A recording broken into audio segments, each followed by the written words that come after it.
Eu sou a Gi Carvalho e vou falar hoje sobre o mini índice em dia de payroll. Eu vou ser breve, tentar ser breve nesse vídeo, porque daqui a pouco eu tenho que sair. Tanto que eu tô gravando até mais cedo esse vídeo. Estou numa operação ainda, quer dizer, desde o início do dia, na minha conta principal. Nessa conta que eu tô aqui, eu fiz uma única entrada e saí no pivô e não entrei mais. Preferi prestar atenção numa conta só, porque esse negócio de ficar operando um monte de conta ao mesmo tempo. Já tem a conta do mercado internacional, falei, se não vou fazer besteira, deixa quieto, não vou fazer mais nada. Então hoje, olhando o mini índice, o mercado abriu um pequeno gap de queda, já abaixo das médias, bateu na média 21 e fez um movimento de queda. Era extremamente arriscado, porque tinha média macro, pivô, tudo para embolar. Eu optei por fazer a minha entrada, porque com o movimento de alta ontem, era natural ter uma correção hoje, e também dia de payroll. Então, no meu ponto de vista, era a chance de queda maior, de acordo com as expectativas do resultado do payroll, né? Pelo menos é aquilo que eu estava até falando no grupo do Telegram hoje, que a minha expectativa era a queda do índice, alta do dólar. Quando teve a notícia aí, o dólar caiu, eu achei super estranho, mas depois equalizou e ele fez o movimento que ele deveria fazer com base no resultado que veio, né? Que veio maior do que o esperado. Mas vamos falar do que eu fiz de entrada hoje. Eu, na minha conta principal, fiz uma única entrada, que é essa mesma entrada que eu estou até agora. Eu geri essa operação hoje durante o payroll. Nessa continha, que até para vocês verem que eu não estou falando besteira, deu R$91. Foi uma única entrada que eu fiz, no mesmo ponto que eu entrei na minha conta principal, que foi um pullback no 18R. Para quem opera o 11R, ele deu um pullback aqui, mas né, com tudo no caminho, então toda vez que deu algum tipo de gatilho, estava bem arriscado. Eu optei por correr esse risco, como eu expliquei para vocês, que para mim tinha que fazer essa correção devido ao movimento de alta de ontem. Então, por isso que eu fui, mas aqui tinha um risco adicional. Eu assumi esse risco quando eu fiz as minhas entradas. Eu entrei nesse box aqui, mostrar aqui para vocês no 18R. Fiz a minha entrada aqui, ó. Ele fez o cruzamento de queda, eu não entrei, ele fez um retorno na média de 21, quando ele fechou esse box eu fiz a minha entrada.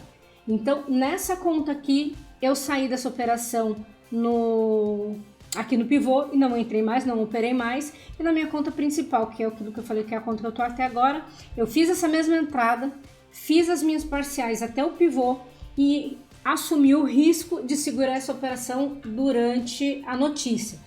Como eu vou fazendo as parciais, meu preço médio foi lá para cima, até voltou muito, né? Voltou praticamente todo o ganho que eu tive durante o payroll.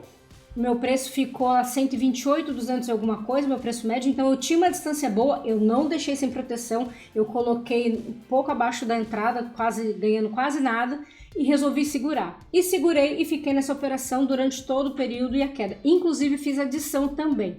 Eu fiz adição no pullback, na banda de Bollinger no 11R e peguei 100 pontos para dar uma melhoradinha na minha posição para ficar mais confortável antes da notícia. Então, fiz esse movimento de queda, ele subiu, quer dizer, voltou tudo isso do meu ganho. Aí, quando deu essa banda de Bollinger aqui, eu fiz uma adição de contratos com um alvo de 100 pontos só, então já deu uma melhorada, aí eu fiquei mais confortável para esperar a notícia. E aí, claro, eu estava até conversando com uma aluna hoje, durante o payroll, os 30 minutos antes e os 30 minutos depois, precisa esperar equalizar. Não tem muita racionalidade. O preço fica indo e vindo, é extremamente arriscado ficar operando nesse momento. Eu não acho legal, eu não acho seguro, eu acho muito mais interessante esperar o mercado sossegar para depois fazer a entrada. Aquilo que eu falei, como eu tenho esse manejo, já sei lidar com isso e posso assumir esse risco, eu deixei lá minha operação protegida com a ciência de que se voltasse lá eu ia sair sem nada numa operação que já tinha me dado a meta, né? Na minha conta principal, mas deu tudo certo e eu segui na operação. Então aqui, como vocês podem ver, o mercado ficou indo e vindo durante o momento que antecedia a notícia, e aí a hora que sai a notícia ele começa a pegar o rumo, ele deu uma consolidadinha ali até ele pegar a direção e ir embora, e foi movimento de queda, ele não perdeu a média de 21 em momento nenhum, vocês podem olhar, o preço só foi embora, zero sentido fazer compra. Na minha opinião, a forma que eu opero não fazia sentido nenhum. Mas já caiu demais, comprar aqui em banda de Bollinger, eu não acho que vale esse risco, não faço. Teve aluno também que perguntou, Gi, agora? Esperar mudar a estrutura de compra? Eu falei, olha, para comprar somente se tiver mudança da estrutura. Porém, sexta-feira eu acho extremamente arriscado com a força da tendência. É melhor, igual esse aluno já tinha alcançado o resultado do dia dele, falei, filho, senta nos dedinhos aí, esquece, não faça mais nada, porque não vale a pena querer ficar caçando a entrada depois que o mercado já fez esse movimento todo.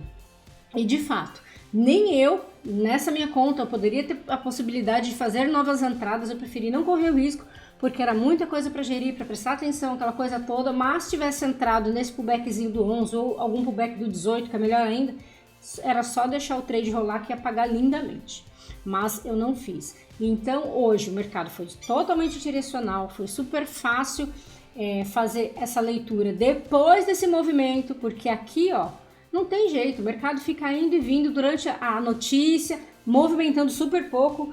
Em outras épocas, durante o payroll, era assim, 600, 700 pontos para cima, para baixo, o negócio era doido. Agora ele aquela coisinha sem graça e é pior ainda, né? Porque são movimentos muito curtos, aí você acha que ele vai, ele já volta e fica te estopando curto ali toda hora. Então não vale a pena, não faz sentido ficar operando quando o mercado tá assim. Mas um dia que acabou pós-notícia sendo bem direcional, ficando bem tranquilo, aquilo que eu falo, operar oscilador é para operar na consolidação. Em dia de tendência, você vai ficar querendo adivinhar topo ou adivinhar fundo e a chance de se lascar é muito grande. Eu não acho legal fazer esse tipo de coisa, não.